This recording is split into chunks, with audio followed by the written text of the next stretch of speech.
a time of disruption in the life of our country, a disruption that has brought grief to some, financial difficulties to many.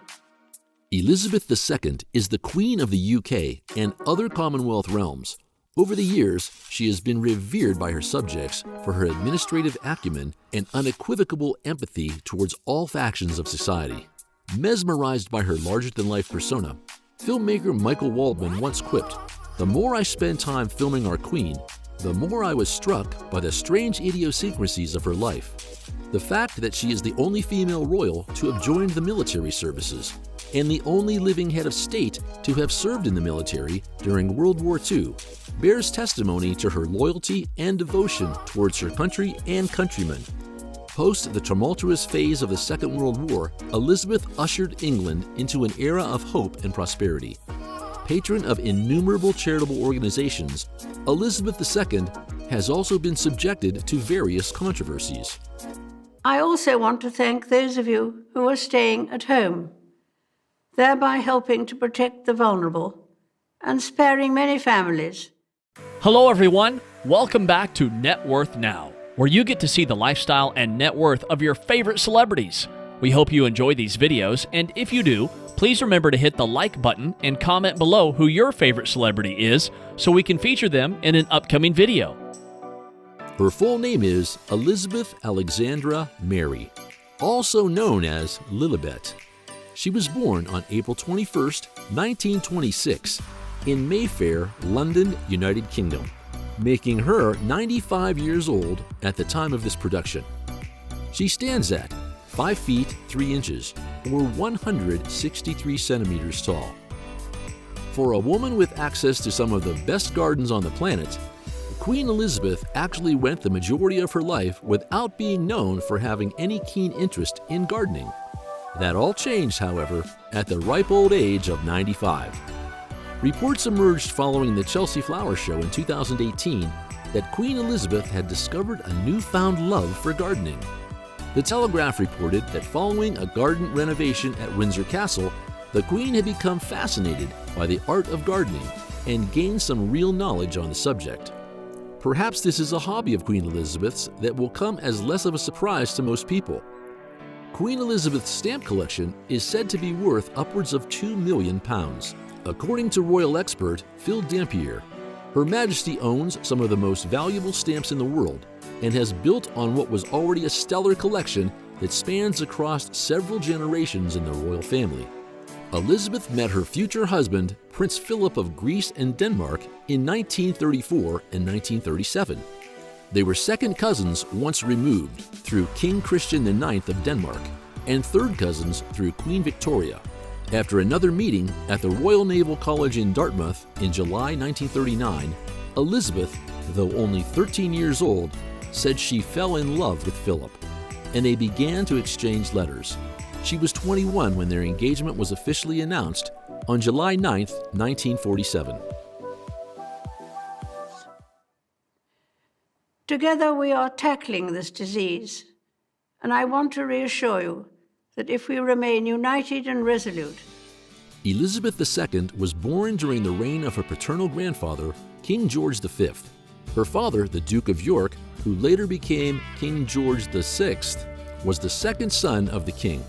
Her mother, the Duchess of York, and later Queen Elizabeth, the Queen Mother, was the youngest daughter of the Scottish aristocrat Claude Bowes-Lyon XIV, Earl of Strathmore and Kinghorn. She was delivered by cesarean section at her maternal grandmother's London house, 17 Bruton Street, Mayfair. She was baptized by the Anglican Archbishop of York, Cosmo Gordon Lang, in a private chapel of Buckingham Palace on May 29th, and named Elizabeth after her mother, Alexandra after George V's mother, who had died 6 months earlier, and Mary after her paternal grandmother, called Lilibet by her close family based on what she called herself at first.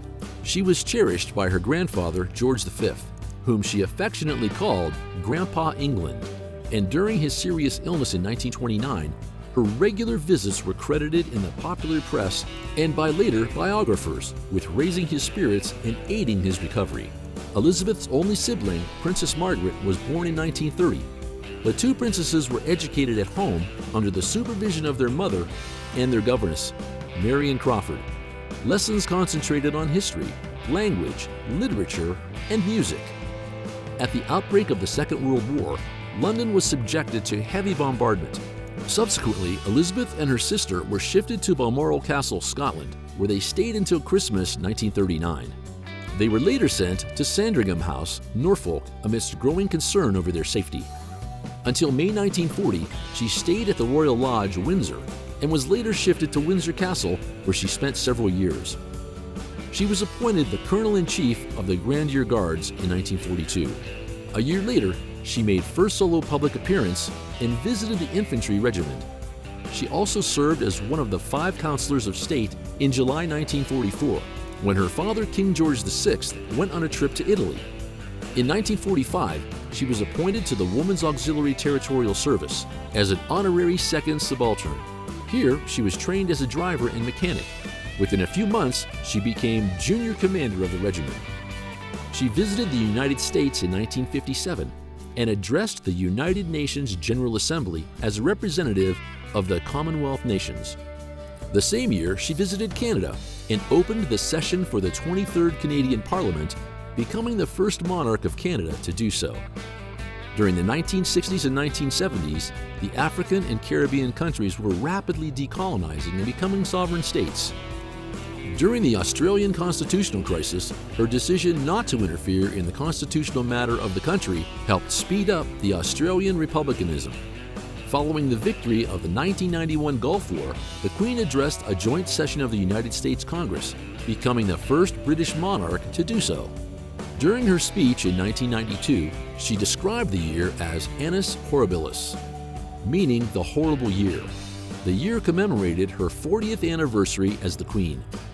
In 2002, the Queen celebrated her Golden Jubilee as monarch and embarked on a trip across her realm, starting from Jamaica in the Caribbean. In 2010, she addressed the United Nations for a second time. A year later, she visited the Republic of Ireland, becoming the first British monarch to do so. 2012 witnessed Elizabeth's Diamond Jubilee as the Queen of England. In July 2012, she opened the Olympics and Paralympic Games. Later in the year, she also became the first sovereign after King George III to participate in the peacetime cabinet meeting. She became the first British monarch to celebrate Sapphire Jubilee 25th anniversary in 2017. In 2018, the leaders of the Commonwealth of Nations announced that she will be succeeded by Charles as the head of the Commonwealth. Pride in how they responded to this challenge. And those who come after us will say the Britons of this generation were as strong as any. The Queen does not privately own the Crown Estate. This portion of the public sovereign entity pays for the Queen and her family's expenses each year.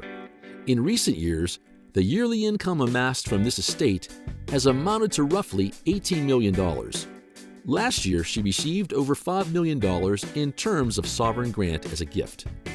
The net worth of Queen Elizabeth II is $600 million as of 2021. The Queen does not own any private properties, but her crown residences are a piece of heaven on earth. The most prominent and main residence, Buckingham Palace. Other crown homes for the Queens, as long as she is the ruling monarch, include Windsor Castle, Hollywood Palace, Balmoral Castle, Sandringham Estate, and Hillsborough Castle. Believe it or not, she still drives and has an epic line of cars which include a Bentley Bentayga,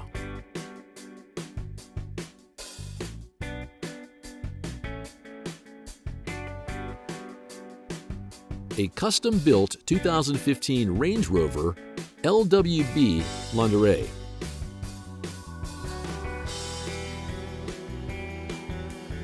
a Land Rover Defender,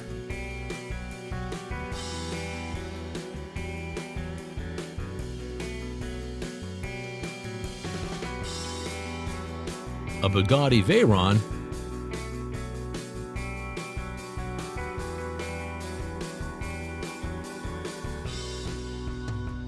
and an Aston Martin Volante DB6.